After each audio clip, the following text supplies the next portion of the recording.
ሰላም ጤና ይስጥልን ውድ የሚኪያስ ሚዲያ ተከታታዮች፣ ለዛሬ ይዘንላችሁ የቀረብነው በጀነራል ጻድቃን ገብረትንሳኤ የተጻፈውንና በዚህ አፍሪካን ሪፖርት ላይ የወጣውን ጽሁፍ ይሆናል። ይህን ጽሁፍ ከእንግሊዝኛ ወደ አማርኛ መልሰን ለእናንተ በሚሆን መልኩ አቅርበነዋል። በማንኛውም ሰዓት በኢትዮጵያና ኤርትራ መካከል ጦርነት ሊቀሰቀስ ይችላል። ይህም ሱዳንን ጨምሮ ጎረቤት የሆነውን ቀጠና በአጠቃላይ ጎትቶ ወደ ትርምስ ውስጥ ሊያስገባ የሚችል ነው። እንዲሁም የቀይ ባህርን ደህንነት አደጋ ውስጥ የሚከት ነው። የጦርነቱ ክንውንና መጪው ውጤት በማዕከላዊነት የሚስተዋለው በትግራይ ላይ ይሆናል። ትግራይ ወሳኝ፣ በደንብ የሰለጠነና ልምድ ያለው ወታደራዊ ኃይል አላት። በመደበኛ ጊዜያት ትግራይ ከእንደዚህ አይነት ግጭት ራሷን ማግለል ይኖርባታል።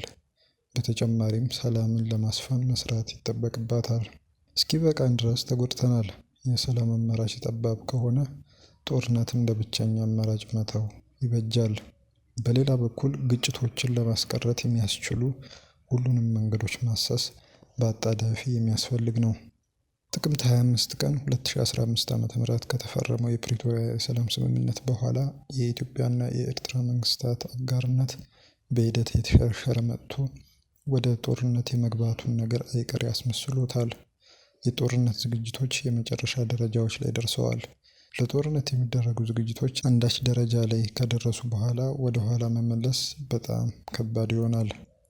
የትግራይ ክልል ለመጪው ጦርነት የጂኦፖለቲካ፣ የታሪክን፣ የባህል እና የፖለቲካ ውህደት የመፍጠር ወሳኝ ሂደት ላይ ይገኛል።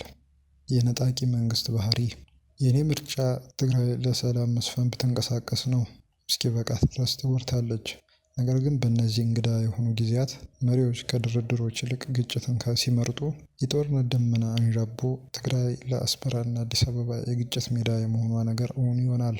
የትግራይ ክልል ከቆዳ ስፋቱ በበለጠ ግዙፍ የፖለቲካ ወሳኝ ሚናን የተጎናጸፈ ክልል ነው። ጂኦግራፊያዊ፣ ባህላዊ፣ ታሪካዊ ቦታው በአፍሪካ ቀንድ ንዑስ ቀጠና ለሚፈጠረው ሁነት ሁሉ ወሳኝነት አለው። ትግራይ በዓለም አቀፍ ድንበሮች በኩል ከኤርትራና ከሱዳን ጋር ትዋሰናለች። በሀገር ውስጥም ከአማራና አፋር ክልሎች ጋር ትዋሰናለች። ለዚህም ነው ትግራይ ሌሎች ህዝቦች ላሰቧቸው ጦርነቶች አስፈላጊ ሆና የምትገኘው። ከነጻነት ጊዜ አንስቶ የኤርትራን ተደጋጋሚ የነጣቂ መንግስትነት ባህሪ ለመታዘብ ችያለሁ። በዙሪያው ባሉት ሀገራት በተለይ በኢትዮጵያና ሱዳን በኩል የራሱን ጥቅም የማጋበስ አባዜ ይታይበታል። ገና ከጅምሩ ኢሳያስ አፈወርቂና ተከታዮቻቸው ለኤርትራ መንግስት የእስራኤልን ወታደራዊ አይበገሬነት፣ የሲንጋፖርን ኢኮኖሚ ስኬትና የዴንማርክ በማህበራዊ ዘርፍ የተሟላ አቅምን በአንድ ጊዜ ለማላበስ ፈልገው ነበር። ይህንን ለማሳካት ደግሞ እጅግ በጣም ጤናማ በሆነ አኳኋን በራሳቸው ብሔራዊ ሀብቶች ላይ መንተራስ አልፈለጉም። ዓላማቸውን ከግቡ ለማድረስ የተጠቀሙበት የፖሊሲ መሳሪያቸው በ30 ዓመቱ የትጥቅ ትግል ወቅት የተፈጠረውና አይበገሬ የሚሉት የኤርትራ ወታደራዊ ኃይል ነው፣ ትግራይን ለማጥፋት። ይህ የፖሊሲ አቅጣጫ ኢሳያስና የኤርትራ መንግስትን ከመረብ ባሻገር ካሉ ወንድሞቻቸው ጋር አፋጠጣቸው። በኢሳያስና በተከታዮቻቸው የእይታ አውድ ለህልማቸው መሳካት እንደ መሰናክል የተቆጠረችው ትግራይ ናት። ከ2013 እስከ 2015 ዓ.ም ድረስ ከኢትዮጵያ መንግስት ጋር በቅንጅት ባካሄዱት የዘር ማጥፋት ጦርነት የትግራይን ህዝብ ለማጥፋት ሞክረዋል። አሁን በድጋሚ የኤርትራ መንግስት ኢሳያስ ከፕሪቶሪያ ግጭቶችን የማቆም ስምምነት በኋላ ተሆሊፍና ወይም ፍራቻ ተሰምቶናል ያሉትን ሁኔታ ለመጨረስ የሚያስችል ጦርነት ለመክፈት ተዘጋጅቷል። በጦርነቱ የመጀመሪያ ጊዜያት ጌም ኦቨር ካሉት ነገር የፕሪቶሪያው ስምምነት ከተደረገ በኋላ ወደ ተሆሊፍና ያደረጉት ሽግግር የኢሳያስን ፍላጎቶች በግልጽ የሚያሳይ ነው። በዚህም ምክንያት ተጋሩ እንደገና ለህልውና ስጋት ተዳርገዋል። በትግራይ ፖለቲካ ውስጥ የሚስተዋሉ ክፍፍሎች መገለጫ የሆኑት ባለፉት ጊዜያትና አሁን በፈጸሟቸው ወንጀሎች እንዳይጠየቁ በማሰብ በ2013 ትግራይን ከወረረችው ሀገር ኤርትራ ጋር መወገንን የመረጡ ተጋሩ ናቸው። የኤርትራውያን ባህሪ በደንብ የተሰነደ ነው። እድሜው ለውትድርና የደረሰ ማንኛውንም ሰው ሲገድሉ ነበር። የእኛ ሴቶች አስገድደው ሲደፍሯቸው ነበር። የእኛን ሀብቶች ሲዘርፉ ነበር። የእነርሱ ዓላማ ትግራይ ወደ ቆሻሻ ገንዳነት መቀየር ነው። አሁንም በተከፋፈለው ህወሓትና ወታደራዊ ኃይል ውስጥ የሚገኙና ያለፈም ሆነ የአሁን ወንጀሎቻቸውን መደበቅ የሚፈልጉ ከኢሳያስ ጋር በአጋርነት በመቀላቀል የራሳቸውን ማዳን ይፈልጋሉ። ይህንንም በማድረጋቸው የኢሳያስን አገዛዝ በመጠቀም የጠቅላይ ሚኒስትር አብይ አህመድን መንግስት መገርሰስና በቀጣይ ኢሳያስን ማስወገድ የሚቻል ይመስላቸዋል። ስልጣንን ያለምንም ተጠያቂነት የማጣጣም ነገር ለዚህ ቡድን የተተወ አይደለም። ለትግራይ ህዝብ መጻኢ ዕድል ያላቸው ደንታ ቢስነት የሚቀንስ አይደለም። የብሔራዊ ፕሮጀክት ብዥታ። የኤርትራ መንግስትና ገዢው ፓርቲ የትግራይን አስፈላጊነት በደንብ ያውቃሉ። እናም አሁን ላይ ብዥታ ውስጥ ናቸው። በደቡብ አቅጣጫ የሚገኘውን ትግርኛ ተናጋሪ ወንድማቸውን ካልደመሰሱ በስተቀር ብሔራዊ ፕሮጀክታቸውን ለማጠናከር አይችሉም። በተመሳሳይ ጊዜ ያለ ትግራይ ሙሉ ድጋፍ ከኢትዮጵያ ጋር የሚኖራቸውን ጦርነት ለማሸነፍ ይቅርና ተቋቁሞ የማለፍ እድሉንም አያገኙም።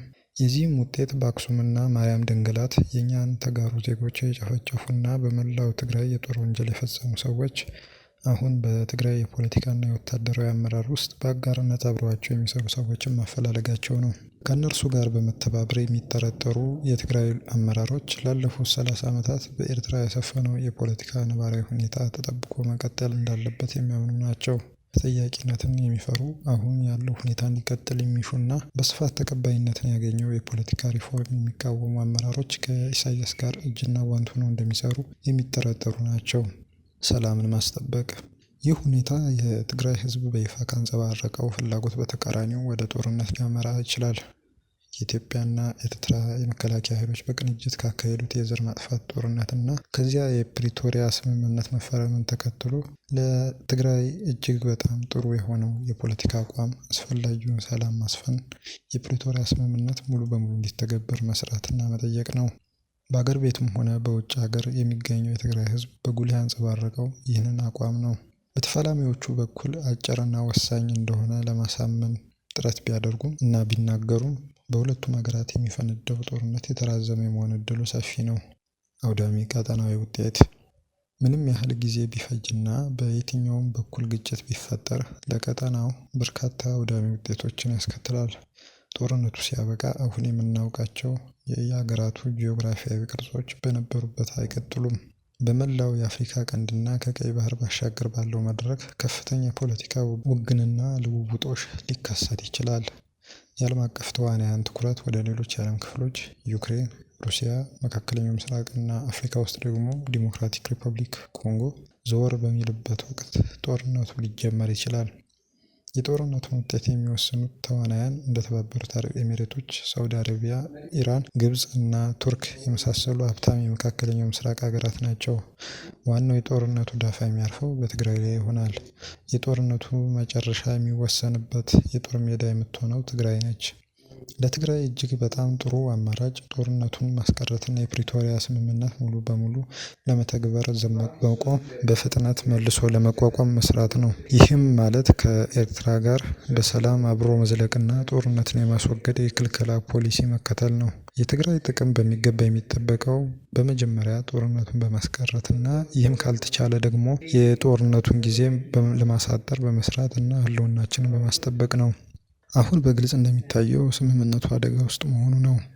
የኢትዮጵያ መንግስትና የዓለም አቀፍ አጋሮች፣ ስፖንሰሮችና ታዛቢዎች የሰላም ስምምነቱ አንድ እርምጃ እንዲጓዝና በቀጠናችን 11ኛው ሰዓት ላይ የሚገኘውን ሌላኛው አውዳሚ ጦርነት ለማስቀረት ኃላፊነታቸውን መወጣት አለባቸው። በአጋጣሚ ጦርነቱን ለማስቀረት የሚደረጉ ጥረቶች ቢከሽፉ ጦርነቱን በአጭሩ ለማጠናቀቅ በማንኛውም መንገድ በወታደራዊ ይሁን በዲፕሎማሲ የትግራይንና የቀጠናውን ጥቅም ያስጠበቀ አካሄድ መከተል ያስፈልጋል። ነገር ግን በኢትዮጵያ ውስጥ ያለችና የተለወጠች ትግራይ ለውጥ ከተደረገባት ኤርትራ ጋር ወሰኖቻቸውን ተጋርተው የሚኖሩበት ሌላ አማራጭ አለ። በእርግጠኝነት ይህ በትግራይ፣ በኢትዮጵያ፣ በኤርትራ እና በሰፊው ቀጠና ብሎም በዓለም አቀፉ ማህበረሰብ ዘንድ ቅቡልነትን የሚያገኝ ስትራቴጂያዊ አማራጭ ነው በማለት ጄኔራል ጻድቃን ጽሑፋቸውን ይደመድማሉ። የዩቲዩብ ቻናላችንን ላይክ፣ ሰብስክራይብ እንድታደርጉ በአክብሮት ጋብዘናችኋል። መልካም ጊዜ፣ መልካም ቆይታ።